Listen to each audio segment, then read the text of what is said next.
लेकिन हमें ये सत्ता पक्ष का जिम्मेदारी बनती है, सत्ता पक्ष की, कि वो विपक्ष की आवाज़, जो कि जनता की आवाज़ है, उसको सुने और कोई समझौता आए, बीच में बैठ के बात हो। लगातार विपक्ष एसआईआर का मुद्दा पहले दिन से उठाता रहा है, लेकिन एक भी दिन सरकार की तरफ से कोई आश्वासन नहीं मिला, कोई समझौते की बात नहीं हुई, डिस्कशन की कोई बात नहीं हुई। जब इतना बड़ा मुद्दा हमारे सामने है तो और कोई भी मुद्दा इसके सामने फीका पड़ता है। हमारे देश के लोकतंत्र पे हमला है एसआईआर के माध्यम से।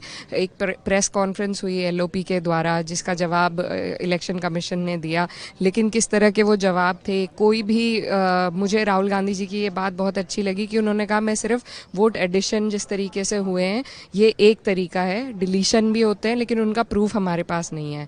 तो सिर्फ जो वो प्रूफ दे सकते थे उस पर उन्होंने जवाब मांगे, एक भी सवाल का जवाब इलेक्शन कमीशन ने नहीं दिया।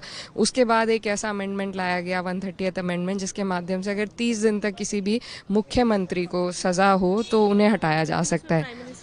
बिल्कुल है, लेकिन ये भी हमारे देश की कानून व्यवस्था और धरातल की सच्चाई है कि फर्जी मुकदमे भी होते हैं, फर्जी कार्रवाई भी होती है, राइट टू अपील भी मौजूद है, ड्यू प्रोसेस ऑफ लॉ है। आज से पहले भी बड़े नेताओं पर कार्रवाई हुई है, एक ड्यू प्रोसेस के तहत हुई है। तो ये जल्दबाजी किस बात की है कि 30 दिन में ही आप सत्ता से हटाना चाहते हैं किसी को? ये सिर्फ और सिर्फ तीनों जो चीज़ें हैं, एसआईआर हो, वोट चोरी हो और ये जो अमेंडमेंट है, तीनों एक परियोजना है ये, क्योंकि भाजपा को अपनी सियासी ज़मीन खिसकती दिख रही है। इन लोगों को लगता है कि अब इसी तरह के फरमान लाने के माध्यम से ही ये सत्ता पे काबिज हो सकते हैं, तो उसी की परियोजना बैठाई जा रही है। हमारे लोकतंत्र पर हमला किया जा रहा है लगातार। आज बाबा साहब होते तो बहुत उन्हें अफसोस होता ये देखकर कि जिस देश के लिए वो लोग लड़े, जिस देश की आज़ादी के लिए लड़े, आज उस देश को हम कहाँ लेकर जा रहे हैं। ये सिर्फ हम सब के लिए शर्म का वक्त नहीं है, बल्कि विश्व स्तर पर हम लोग शर्मसार हुए हैं। जो मदर ऑफ डेमोक्रेसी कहा जाता था, जिनकी लोग एग्जाम्पल्स देते थे पूरे देश भर में, आज वहाँ पर इस तरीके से लोकतंत्र का गला घोटा जा रहा है। तो ये बहुत अफसोसजनक है और ये लड़ाई सड़क से संसद तक जारी रहेगी। लेकिन एक सवाल है, संसद है, एक गरिमापूर्ण व्यवहार होना चाहिए। आप भी फर्स्ट टाइम एमपी हैं, आपको भी लगता होगा कि अपने क्षेत्र की बातें जो हैं हमें रखने हैं। आप लोग बहुत सारे 0 आवर्स में अपने क्वेश्चंस रखने चाहते हो, बात रखना चाहते हो। विरोध होता है, विरोध का एक तरीका होता है, लेकिन अगर इस तरीके का विरोध हुआ, आपको लगता है कि इसमें एक लाइन होनी चाहिए, ऐसे विरोध नहीं होना चाहिए? आप क्या मानते हो?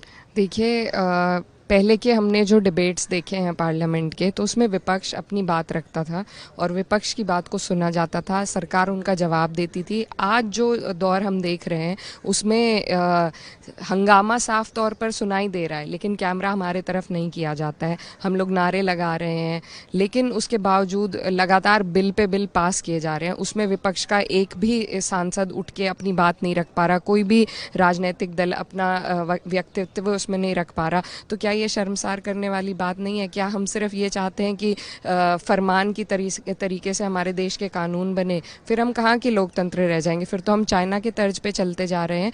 तो देखिए, सबसे बड़ी जिम्मेदारी देश के संसद को, देश की कानून व्यवस्था को सुचारू रूप से चलाने की सत्ता पक्ष की होती है। तो ये सवाल सबसे पहले सत्ता पक्ष पे है कि जो विपक्ष हमेशा दिशा दिखाने का काम करता है और विपक्ष दिशा दिखाने की कोशिश कर रहा था, लेकिन विपक्ष को की आवाज़ को घोटा जा रहा है। पहले जिस तरीके से डिस्कोर्स हमारे पार्लियामेंट में होते थे, आज वो रूप नहीं है।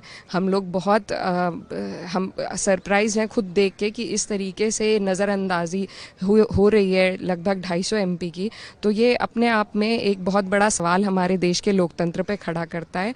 और लोहिया जी कहते थे कि अगर सड़कें वीरान हो जाएंगी तो संसद आवारा हो जाएगी।